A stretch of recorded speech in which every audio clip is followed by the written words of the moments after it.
იქ მოხდება ან ჩხიბაობა, ან არასწორობა, ან უსამართლობა და სადაც ეკლესია, სადაც ქრისტია, სადაც სარწმუნოება, სადაც ჭეშმარიტი, იქ ცოდნა, ხო? სადაც ადამიანს ცოდნა აქვს, ის ხედავს და ვისაც არ აქვს ცოდნა, ის ვერ ხედავს ასეთ რაღაცეებს და გონია, რომ შენ რა გინდოდა, შენ ვინ გეკითხებოდა იქ შესვლას.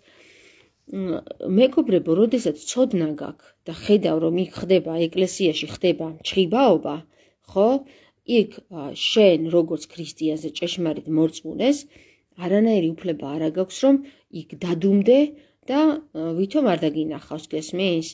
შენ თუ ასე მოიქცევი, ქრისტე არ მიგიღებს შენთან რა. იმიტომ რომ პირდაპირ წერია სახარებაში, რომ შენ თუ ხედავ უსამართლობას და ხედავ, რომ იქ არ ხდება სწორი რაღაც, ხო? აი რაც თქვათ, ვამბობთ, რომ ეკლესია არის ქრისტეს მამის სახლი, ხო? ქრისტეს მამის სახლი, როდესაც მასონთა საზოგადოება შესულია, ეხლა მე როგორც ქრისტეს მოწაფე და შვილი ქრისტეს მამის, არანაირი უფლება არ მაქვს, რომ იქ დავდუმდე და არ ვუთხრა ეს ხმამაღლა, არ ვამხილო, ხო? ნებისმიერს ეხლა როგორც ქრისტე მოვიდა და დაინახა, რომ მამის სახლში ხდებოდა უსამართლობა, მივიდა და განრისხდა. ასევე მომბაძეთ მე და დამემსგავსენით, ხო ამბობს ქრისტე და ამ შემთხვევაში პირდაპირ უფლებას გვაძლევს ქრისტე, რომ დავემსგავსოთ ქრისტეს. თუ კი შენ დაინახავ, რომ მარჯვენა ფრთაში, ეკლესიის სამნავიან ეკლესიის მარჯვენა ფრთაში, ხო? იქ სადაც გადაკეტილია და კანონიკური თვალსაზრისით ნებისმიერ ქალსაც და კაცსაც შესვლის უფლება აქვს და იქ არანაირი საკურთხეველი არ არის, ხომ? საკურთხეველი თქვენ იცით, რომ არის შუა მდებარე აღმოსავლეთ მხარეს, სადაც ტარდება წირვები. მიუხედავად იმისა, რომ ქრისტეს ცნობიერებით იქ ქალსაც აქვს უფლება შესვლა, იმიტომ რომ პირველი მოციქული და პირველი მახარობელი ქალი იყო მაგდალინელი, რომელიც პეტრეს ახარებს პირდაპირ აღდგომას, ესე იგი პირდაპირ ქალისგან იწყება ეპისკოპოსობა ქრისტიანულ სამყაროში და მახარებლობაც და დღესდღეობით არც ქალს აქვს იქ შესვლის უფლება იქ საკურთხეველში ქრისტეს სისხლს რო წირავენ დღემდე და ვითომ იქ არ შეიძლება შესვლა, მარტო მღვდლების შესვლა შეიძლება და სინამდვილეში ქრისტიანული თვალსაზრისით საკურთხეველში შეიძლება ქალების შესვლას თუ კი ის არის უკვე განკაცებული, ანუ თუ კი მას აქვს შეძენილი ის თვისებები, რასაც ქრისტე ამბობს, გაქრისტიანებული თუ არის. ეხლა ნახეთ, მეორე თვალსაზრისით ჩვენ არ ვსაუბრობდით დღეს საკურთხეველზე, ჩვენ ვსაუბრობდით სამნავიანი ეკლესიის მარჯვენა ფრთაზე, სადაც წესით და რიგით იქ პარაკლისი უნდა ჩატარდეს ხოლმე, პარაკლისი ტარდება, იქ არის, ესე იგი, ადგილი, სადაც გარდაცვალებული სულებს უნთებენ სანთლებს და ასე შემდეგ და რომელიც დღეს დაგვხდა, ეს 3 დღეა, ხო, იქ ვართ 3 დღის განმავლობაში გადაკეტილია. ეხლა ნახეთ რა მოხდა საინტერესო რა. საინტერესო ის მოხდა, რომ მე გუშინ აი ეს ვარდი თვალში მომხვდა, გესმით? და ეს ვარდი პირდაპირ მესიჯებში შეფარულად გეუბნებიან რისი ნიშანია და რისი მნიშვნელობა აქვს ლამაზმანისა და ურჩხულის ზღაპარში, რომელიც დისნეიმ შემდეგ მულტფილმად გადაიღო, ეხლა უკვე თეატრებშიც საბავშვო სპექტაკლი გადის სხვათა შორის დღესდღეობით ზუსტად ეხლა აქტუალურია ეს თემა და მეორე ის არის, რომ ეს ვარდი, რომელიც ცვილში არის ამოვლებული, ნამდვილი ვარდი, რომელიც ცვილში არის ამოვლებული, ეს არის რიტუალური თვალსაზრისით მასონთა ლოჟის სიმბოლო და აი ახლა დაგანახებთ თუ რა მასონთა ლოჟის სიმბოლოა ეს და აი ნახავთ ამას. ესე იგი, ვარდი და თანაც წითელი ვარდი ოკულტურ მეცნიერებაში ითვლება სიკვდილის სიმბოლოდ. ეს გახლავთ ილუსტრაციები ეთეჯუთი ავწიო ვერ ხედავ ერიომეი პარნოვის სატანური წიგნიდან ლუციფერის სავარძელი. ესე იგი, ლუციფერის სავარძელი უდგათ ჩვენს ჯვარზე, ჯვრის ეკლესიაზე ამას ვერავინ ვერ ამჩნევს და ვიღაცა უცოდინარი მეკითხება, რომ შენ ვინ გეკითხება იქ რო შეხვედიო და მამაო სანამ უფლებას არ დაკრთავს იქ რატო შეხვედიო და ეხლა მე გეუბნები პირდაპირ რომ რას ქვია მამაო სანამ უფლებას არ დამრთავს რომ იქ სატანა გამოვაგდო ეკლესიიდან მანამდე უნდა უყურო იმ სატანას იქ რო იჯდეს რომელიც ღვთისმშობლის ცხვირწინ დევს ეს სატანური სიმბოლო წითელი ვარდი წარმოგიდგენიათ, ანუ დასვეს იქ სატანა მარჯვენა მხარეს, იქით დასავლეთის მხარეს დასვეს მაგი დაუდგათ, დასავლეთ ჩრდილო მხარეს უდგათ მამონას დახლი, იქ ვაჭრობა მიმდინარეობს, მარჯვენა ფრთაში კიდე მიმდინარეობს თურმე სატანის სავარძელი დაუდგავთ და იქ არ შეიძლება თურმე ქართველების შესვლა და საერთოდ ადამიანების შესვლა აგვიკრძალა თურმე ვიღაცა სისტემამ რა, ვიღაცა მამაომ, სინოდმა თუ ვიღაცამ რა და ამაზე ხმა თურმე მე არ უნდა ამოვიყო ხალხო.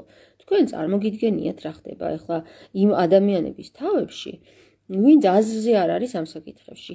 იმად ახლა რა თქმა უნდა გონიათ რომ მე ვარ პროვოკატორი, მე მყვირი ვარ, მე იქ რაღაცა ჯერ ეგეთიც იქ არც მიყვირია, არც არაფერ ჩვეულებრივად. რაც ჩემი უფლებები იყო, ის გავაკეთე როგორც ქრისტიანის, ქრისტეს მამის სახლში შევედი იმ ადგილზე დავდექი, სადაც მითხრა ქრისტემ მიდი დადექი. ხო? ეცება სადაც მითხრა ქრისტემ წადი უთხარი. ასე შემდეგ მეგობრებო, იცი რა არის? ახლა თქვენ შეიძლება გაგიკვირდეთ, მაგრამ 3 დღის განმავლობაში მე იქ რატო გამაგზავნა, ღმერთმა არც მე არ ვიცოდი რა. ეხლა დღეს გავიგე მე ეს, რატომ გამაგზავნა. გესმით? აი გუშინ ხო დავაფიქსირე ეს ვარდი და არ ვიცოდი ამ ვარდის მნიშვნელობა რა, მაგრამ პირდაპირ მნიშვნელობით ხო ზუსტად ინფორმაცია ვისაც შეუძლია რომ წაიკითხოს, წავიკითხე და გავიგე რომ ეს ვარდი არის სატანური რიტუალური სიმბოლო, წითელი ვარდი.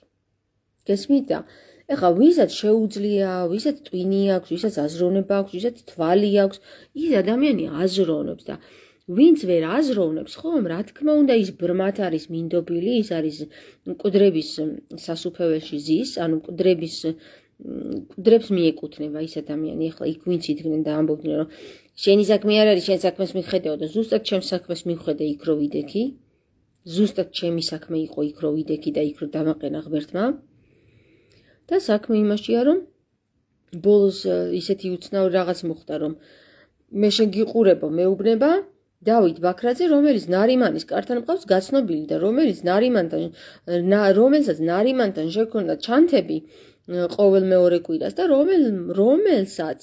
რომელზეც მე გავიგე ადამიანი რომელიც არის ნამხელი პედოფილიაში და რომელი ადამიანის მე მეუბნება იქ ჯვარზე მე შენ გიყურებო რა გიყურებო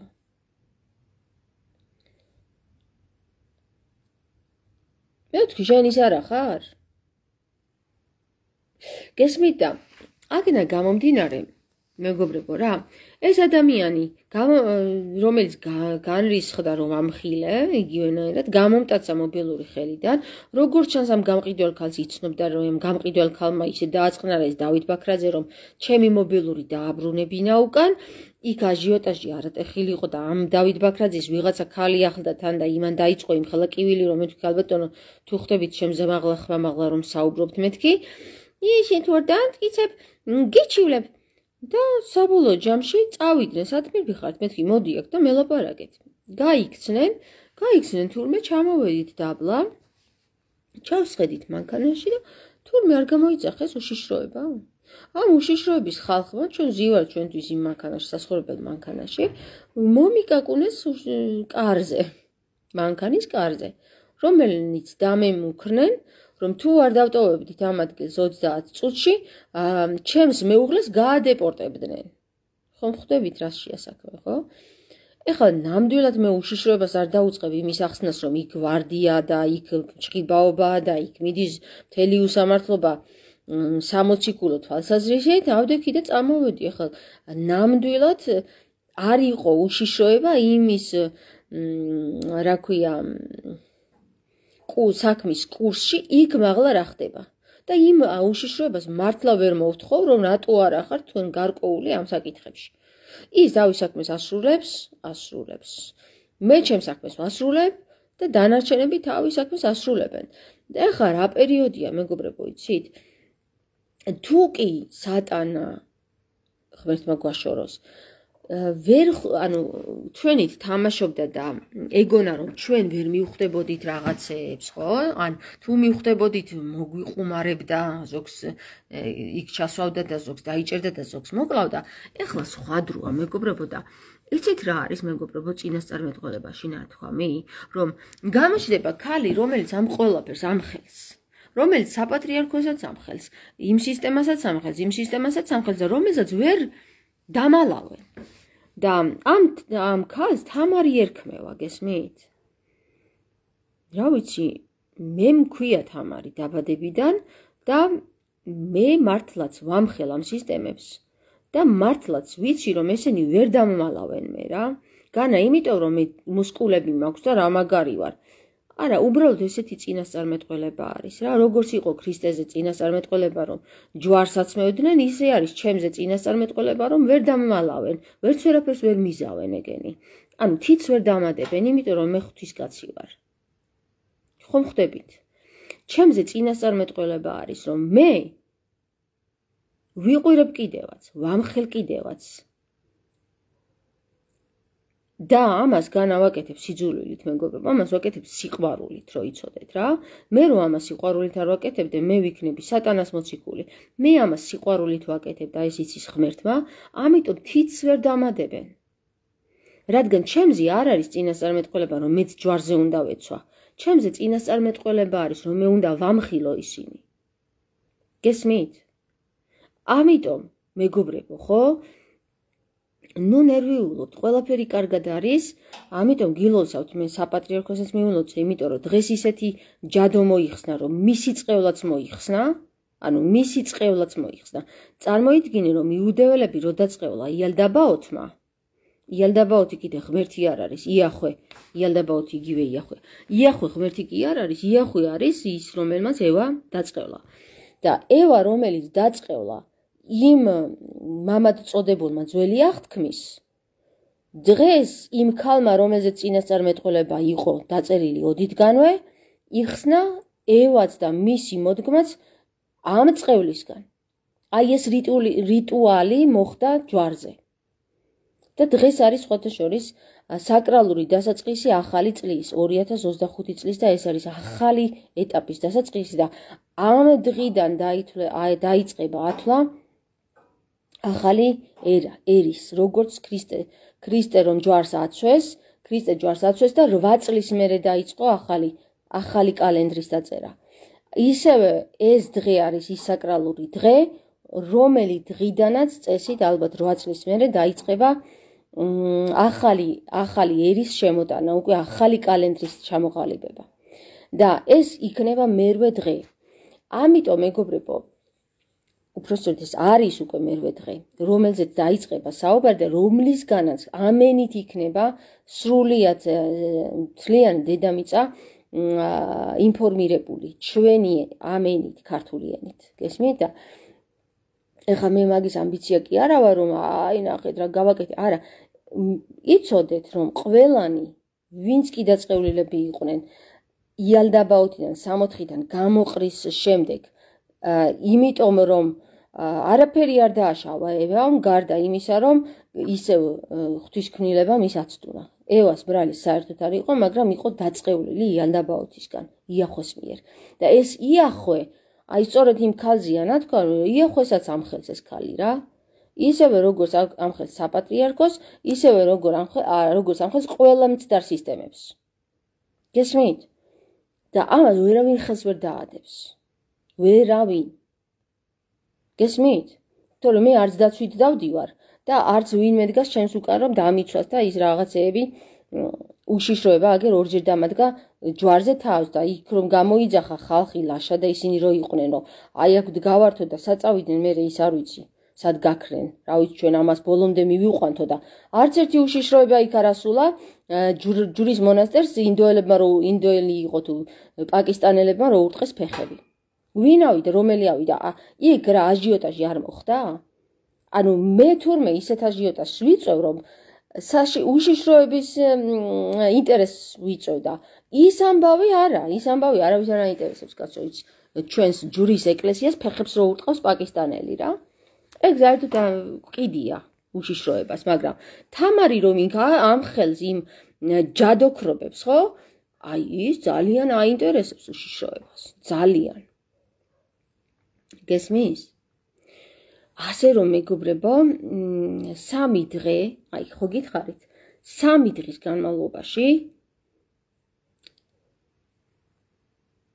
სულზე მივუსწარით ჩვენ იმ საკითხს, რომ ურჩხული გადავაქციეთ, ურჩხული ახლა გადაიქცევა პრინცად, აი ნახეთ თუ არა რა. ხო და რა ვიცი, მე მგონი ძალიან კარგი რაღაც მოხდა და ამიტომ მოსალოცად გვაქვს ჩვენს ყველა საქმე, როგორც იუდეველებს, ისე ქართველებს. თქვენ გონიათ, რომ ეხლა იუდეველებს პირიქით უხარიათ, რომ ისინი პრინცად გადაიქცევიან, ურჩხული იყვნენ აქამდე. იუდეველებს ახლა რომელი იუდეველებს იცით, დატყვევებული რო ყავდათ, აი ეს სიყვარული რა. დატყვევებული ვისაც ყავდა ეს ვარდი. წევლა ვიზეც იყო გამოთქმული, გესმის? და დაწყევლილი ერი ვინც არის, არიან იუდეველები, ხო? და იუდეველები თუ არ იხსნა ვინმემ, ისინი სულ იქნებიან ამ დედამიწაზე გაბოროტებული. ამიტომ მოხდა ის, რომ ვიხსენით რა, მადლობა უფალს. აი გეუბნებით რა, მე მივედი პირველ დღეს ბრმად, მეორე დღეს ცოტა რაღაცა თვალი გამიხილა და მესამე დღეს ზუსტად მივხვდი რატო ვიდექი იქ. ესეც მეგობრების დახმარებით, რომ აი ნიშნებით მომაწოდეს ის ინფორმაციები, რაც იყო საჭირო გასაგები იქ. ასე რომ მე არაფერს არ გეგმავ, გეგმა აქვს ღმერთს, უზენაეს ღმერთს, რომელსაც მივყვები, პირდაპირ მივყვები აი ესე მისი გეგმის ნაწილი ვარ მე და მისი გეგმის, მისი ხმა მესმის და მის ხმას მივყვები, რომელიც მიცხადდება თანდათან რატომ სად დამატარებს და როგორ და რისთვის. ხო ხვდებით არა? ასე რომ ჩვენი საქმეც შესრულებულია.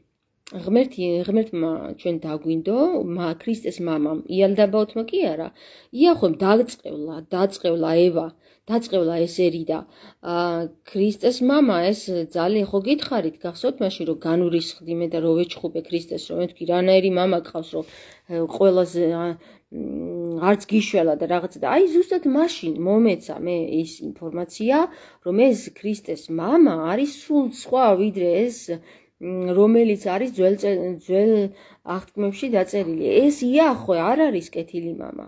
ქრისტეს ზეციური მამა არის.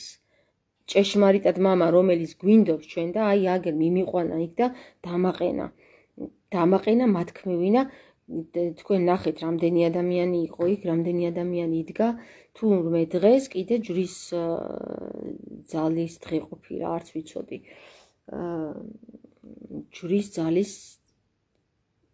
ჯვრის დღეობა ყოფილა, არ ვიცოდი მე. ხო და ასე რომ გაკიცხვას ჯობია რომ თვალყური მადევნოთ რა, რას მაკეთებინებს ღმერთი რა. თვალყური მადევნეთ და რა საკრალურ თემებს მახსნევინებს ღმერთი, აი ეს გაიგეთ რა, ჩემს ჰეითერებს ვეუბნები ეხლა რომ ანუ იმის მაგიროთ რომ მე პროვოკატორი მიწოდოთ, დაინახეთ რა ღვაწლში ვარ რა, რა საქმეებს ვაკეთებ, რა საქმეებს მაკეთებინებს ღმერთი, თორე თქვენ რა გონიათ იქ დადგომა და 50 კაცის წინაშე შენი სიტყვის გამოთქმა ხმამაღლა ადვილია, იცით რამხელა ენერგია სჭირდება ამას და როგორი უნარები სჭირდება რომ შენ მართლაც დაიცვა ის სიტყვა რაც ღმერთისგან მოდის? ძალიან დიდი უნარები სჭირდება ამას. გესმით? და ეს უნარი ვისაც აქვს, ის ადამიანები მიიყვანა იქ. ჯვრის თაყვანისცემის დღე იყო დღეს, მარინა წერს. მარინა ზარქუა. ხო, და ნუ ახლა ჯვრის თაყვანისცემა კი უნდა გქონდეს, ჩვენ ქრისტეს თაყვანისცემა უნდა ვისწავლოთ. არ ვიცით ჯერ ქრისტეს თაყვანისცემა, ჩვენ უნდა ვისწავლოთ ქრისტეს სიტყვის თაყვანისცემა და ქრისტემ გვითხრა არ იყოს იქ დახლი, ნუ იქნება იქ დახლი. ქრისტემ გვითხრა იქ შენი ეკლესია იქ არის, სადაც ილოცებ. ამიტომ არ არის იქ არ შეიძლება რომ გადავკეტოთ იქ ადგილები და იქ შესვლა არ შეიძლება ვინს აქვს უფლება რომ გადაგვიკეტოს ჩვენ დედამიწის ზურგზე რომელიმე ადგილი რომ იქ შესვლა შენი არ შეიძლება როცა ქრისტე გვეუბნება სადაც დადგები იქ ილოცებ და იქ არის შენი ეკლესია და ვიღაცა სინოდის წევრები უნდა მოვიდნენ და გადამიკეტონ მე იქ შესვლის უფლება რომ აქ შესვლა არ შეიძლება თურმე და ის ვარდი დადგან სატანის ტახტი თურმე ხო სატანის ტახტში იქ დასმის უფლება აქვს და ჩვენი შესვლა იქ არ შეიძლება ხო არ გამოგივათ ეგრე რა ძალიან საყვარლებო ნუ აკეთებთ ეგეთ რაღაცეებს თორე დღეს ბატონი იყო იქ მისული რომელმაც უთხრა პირდაპირ რომ თქვენ თუ არ მოისმენთ თამარის სიტყვას დაღუპავთ სამშობლოს ეს ბატონი მე დღეს გავიცანი მისი სიტყვა მისი პირიდან ღმერთმა სიტყვა თქვა ჯვარზე და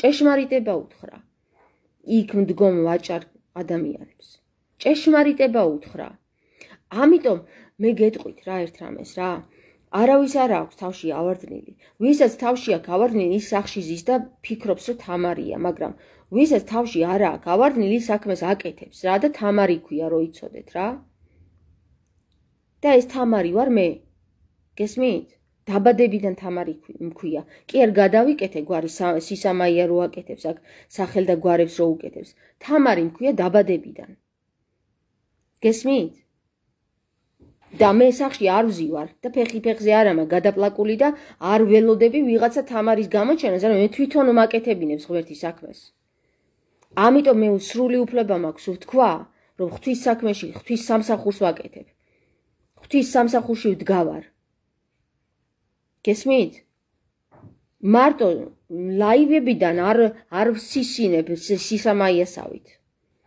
რომ მე მნიშვნელოვან როლს ვთამაშობ რაღაცეებში მომივიდა ხმა მნიშვნელოვან როლს თუ თამაშობ მაშინ ადექი და აკეთებ მნიშვნელოვანი საკითხები და თუ შენ მარტო ლაპარაკი და მარტო სიტყვებით აკეთებ მნიშვნელოვან საქმეს ეგ ქრისტემ გაიხსენეთ რა თქმა მარტო სიტყვებით არაო საქმეებით დამტკიცდება შენ თუ ჩემიანი ხარო რა თქვენ საქმეებში გამოიცდებით და საქმით დღეს იქ ვინც იდგა სამი ქალი ვიდექით მხოლოდ ეს იყო ლალი ეს იყო ნინო და ეს იყო თამარი სამი ქალი რომელმაც პირდაპირ ამხილა აი ეს უმსგავსოება რაც იქ ხდებოდა ხო აი ეს ამხილა რა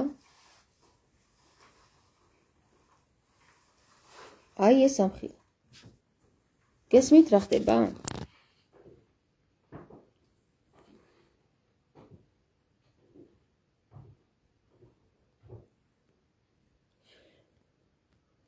ასე რომ დაფიქრდით კარგად გაუზიარეთ ეს ვიდეო ყველას დღეს მოსალოცად გვაქვს ჩვენ საქმე ჩვენ გადავრჩით ბეწვზე გადავრჩით რო იცოდეთ რა ჩვენ ვართ ბეწვზე გადარჩენილები ურჩხული და მზეთუნახავის ფილმში უყურეთ რა დღეს მე კიდე უნდა უყურო მაგ ფილმს ერთი ბავშვობაში მაქვს ნანახი განა ყოველ დღე უყურებ მაგ ფილმს მახსოვდა ეს ინფორმაცია რომ აი რაღაცა კავშირშია ეს ვარდი კავშირშია რაღაცასთან და ეხლა დღეს ისეთი რაღაცა ფრაგმენტები ამომივარდა ამ მულტფილმიდან რომ იქ ის რამხელა დატვირთვები აქვს ნახე სახია ყველა ადამიანს ცვლილი ის გადაქცეულია საგნად თუმცა ისინი მაინც მოძრაობენ იქ ურჩხული განრისხებულია და არ იცის როგორ მოექცეს ამ ბელს ბელი კიდე არის იცით რომ ზარს ნიშნავს ხო არ იცის როგორ მოექცეს ამ ლამაზმანს თუმცა თუ გერმანულად ლამაზმანია და ქართულად მზეთუნახავი შეიძლება შევხვდეთ და ყავად დავლიოთ სადმე არქეოლოგიასთან დაკავშირებით სახელი გვარი მწერს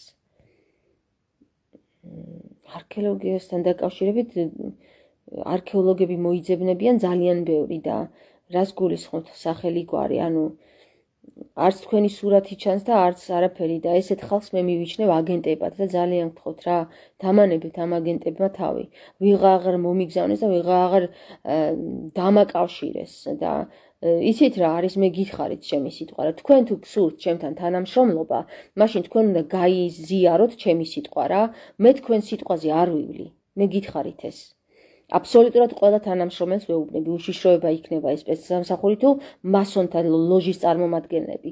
თქვენ თუ გსურთ ჩემთან თანამშრომლობა, ჩემ სიტყვას პატივი უნდა სცეთ, იმიტომ რომ უშუალოდ ღმერთი საუბრობს ჩემი პირიდან რა. და თქვენ თუ გსურთ რომ მე დავიწყო ისე საუბარი როგორც თქვენ, თანამშრომლებს ვეუბნები, ყველა თანამშრომელს და აგენტს, სახელი და გვარი არ ვიცი ხარ თუ არა, მაგრამ ესეთი იმიჯი გაქვს, რომ არც სურათი ჩანს, არც სახელი ჩანს და არც გვარი შენი. გესმის და ამიტომ პირდაპირ გეუბნებით. თუ გსურთ თქვენ ჩემთან თანამშრომლობა, ქრისტეს სიტყვები უნდა გაიაზროთ და ქრისტეს სიტყვის იქით მე არაფერს არ ვიძახი რა სხვას. ქრისტეს მოусმინეთ მეთქი და ქრისტე გეუბნებათ. რასაც გახსენებთ, იმას გეუბნებათ. ნუ არის ეკლესიაში სავაჭრო ცენტრი, სავაჭრო დახლი. დიახ, სანთლით და ხატით ვაჭრობაც ვაჭრობაა, გესმით? ასე რომ რაღა აღარ ეცადნენ, როგორ აღარ მომიდგნენ, რა აღარ სცადეს, მაგრამ თქვენ იცით რომ ღვთის კაცი არ იყიდება მეგობრებო, არც ფულზე, არც დიდებაზე, არც სახელზე, არც პურზე, არაფერზე არ იყიდება ღვთის კაცი. გესმით? როგორც ქრისტე ვერაცდუნა ეშმაკმა, ისე ქრისტეს რჩეულს ვერაცდუნებს ვერავინ.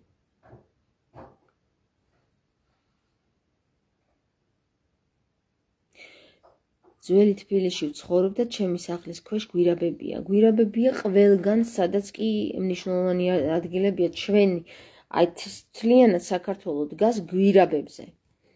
და ამიტომ რა ვიცი, მე ვერ დაგეხმარებით მაგ საკითხში, იმიტომ რომ ამ გვირაბებში მე გამოცდილება, უშიშროებას მიაკითხეთ, იმათ ყავთ არქეოლოგები, უშიშროების ხალხი მალავს ამ ინფორმაციებს, ისევე როგორც საპატრიარქო მალავს ამ ინფორმაციებს, ისევე როგორც ის, მაგრამ არ არის დაფარული რომ არ გაცხადდეს და აქედან გამომდინარე ელ ლილი წერს, ყველა მულტფილმისა თუ ფილმშია ჩადებული სიმართლის მარცვალი და უამრავ რამეს ამბობენ. კი, აი ახლა მაგალითად გადაიღეს რეკლამა, კენტაკის მე მგონი, თუ არ ვცდები, კენტაკის რეკლამაა, რომ პირდაპირ მესიჯს გვაწვდიან, რომ ადამიანს ჩააწობენ ზღვაში და ამოიღებენ კენტაკის იმას რა, ბარკალს.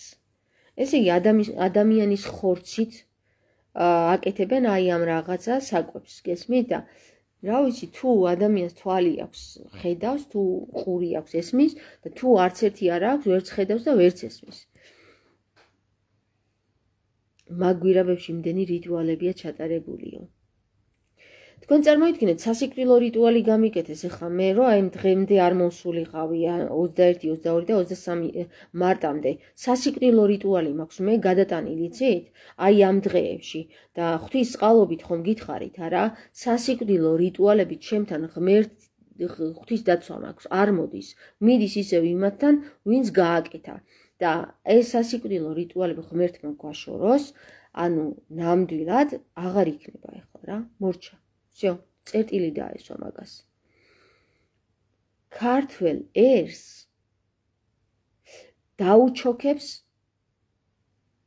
დაცემული ანგელოზი. და იცით ვინც არის, აღარ მინდა ბევრი სახელის ხსენება, მისი სახელის ხსენება, დაუჩოქებს.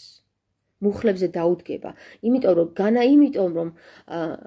იმიტომ რომ ქრისტე მას ხმალს დაადებს და სისხლს დაღურის მისას თუ არ დაიჩოქებს, არა, ნებით დაიჩოქება, იმიტომ რომ სხვა გზა არ აქვს ურჩხულს ხო გადარჩენა სურს, ხო და როცა სურს, მაშინ ერთადერთი გამოსავალი მისი არის ქრისტე აღიაროს თავის ბრძანებლად.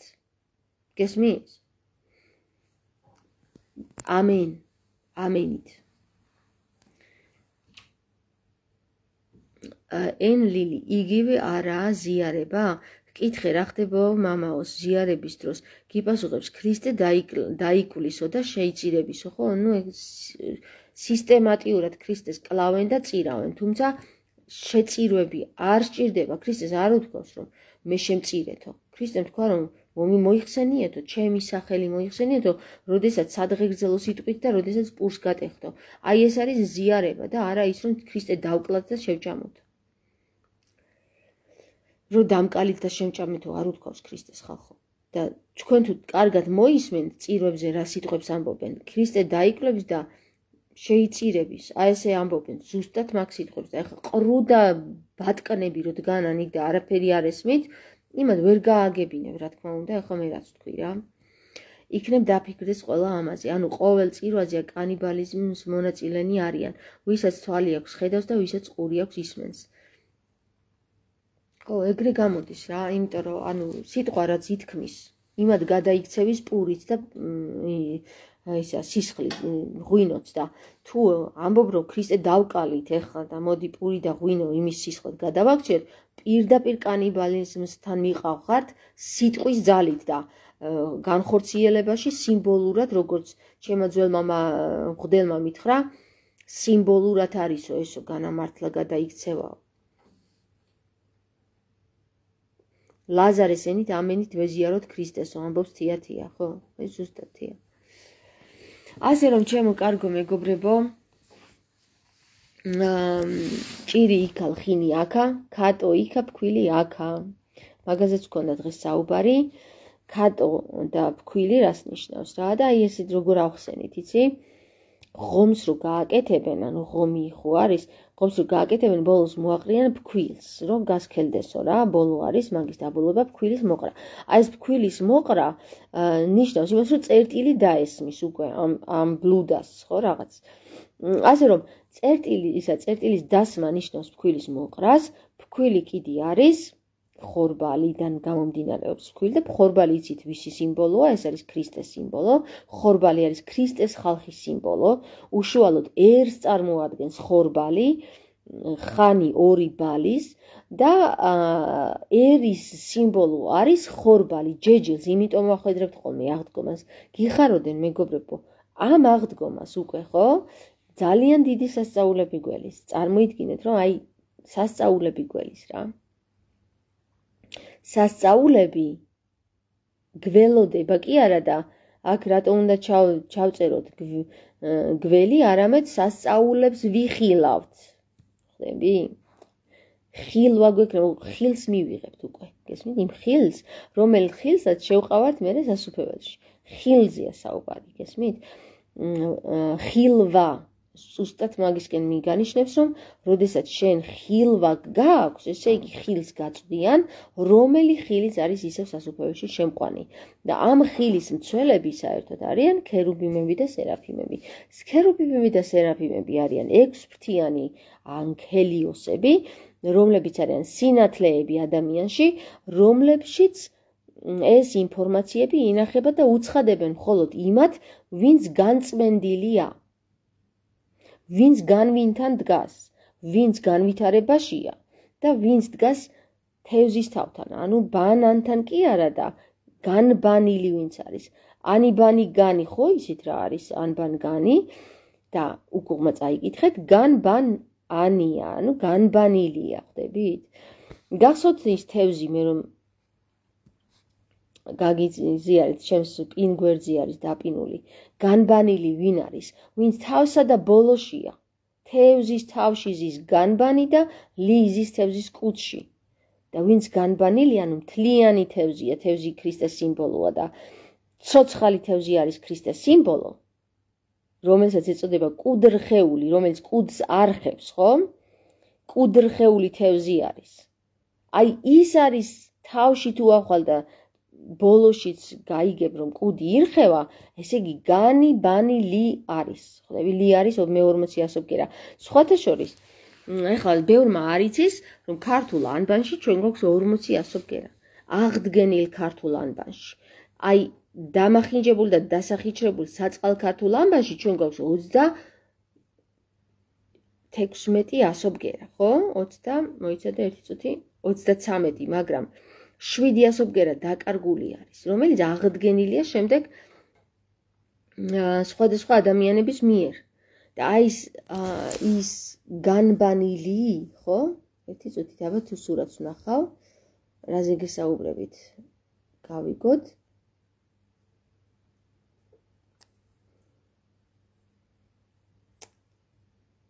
არა, ეხლა ძალიან გვიან მიხსნის სურათებს და ერთი წელი მოუნდები იქ ჩასკროლვას. და აი არ უნდა ამას ბევრი ლაპარაკი, ჩემს Facebook გვერდზე დაპინული მაქვს, ანუ თავარი პირველს რასაც დაინახავთ ქართული ანბანია იქ ცხრილი სახით, ის გვერდი გახსენეთ, იქ არის ყველა ქართული ანბანი ჩამოთვლილი, მათ შორის თევზიც და იმაში დაინახავთ საძიც განბანილი. და სად ზის განიბანი და ლი. აი მაგას დაინახავთ რა და ვისაც ეს თვალი აგეხილებათ, იცოდეთ რომ ყველა ქრისტეს მოწაფე ხართ, ცეცხლში მონათლული, როგორც წინასწარმეტყველებაშია იოანე ნათლისმცემელი რო ამბობს, რომ მე გნათლავთ წყლითო და მოდის ადამიანიო, რომელიც ცეცხლით მოგნათლავთ და აი ეს ცეცხლით მონათლა არის ცანი, ენი, ხანი და ლიო, გესმის? ანუ ცეცხლით მონათლა არის ის, რომ ენის ცნობა შეგვეძლოს. აი ეს არის ყველაფერი. ახლა ცანი, ენის, ხანი და ლიო საიდან მოიტანეო, ზოგი იფიქრებს, ძალიან ადვილია მეგობრებო, ნახეთ, ც ნიშნავს ცანს, ცან ქვია ც ასობგერას ქართულ ანბანში. ეს ქვია ენი, ანი, ას ქვია ანი, ეს ქვია ენი, ცს ქვია ცანი. ხო და როდესაც ც, ე, ც, ხ და ლი არის, ხო? აქ წერია პირდაპირ გაშიფრვა, გაშალე, ნახე, ცს ნიშნავს ც არის ცან, ე არის ენი, ც არის ისევ ცან და ხ არის ხარ. ორი ხ გვაქვს ჩვენ, ხან და ხარ. ანუ ცანი, ენი, ცანი, ხარო გეუბნება და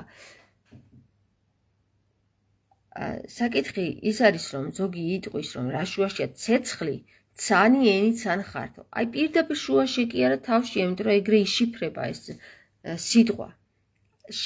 შეკვეცილი არ არის სიტყვა, გესმის? ცეცხლი სიტყვა შეკვეცილია და ცეცხლს თუ გაშლი, იქ გაიშლება ძალიან ბევრი ინფორმაცია ქართული ანბანის მიხედვით. ყველა ასობგერას თავისი სახელი ქვია ჩვენ ასობგერებში. თავისი ნომერი აქვს. და ნუსხურ, ხუცურ, მხედრულის დანიშნულება აქვს. ამის მნიშვნელობები თუ იცი, შენ ძალიან კარგად იცი რეებს ლაპარაკ, ამენით საუბრობ უკვე რა. ამენთან მიდიხარ და ამბობ ამენს. ახლა დაგემშვიდობებით მეგობრებო, მომავალ შეხვედრამდე და უკვე დავიწყეთ ამენით საუბარი. გილოცავთ ყველას. ამინ ამენით იესო ქრისტე და მომავალ შეხვედრამდე.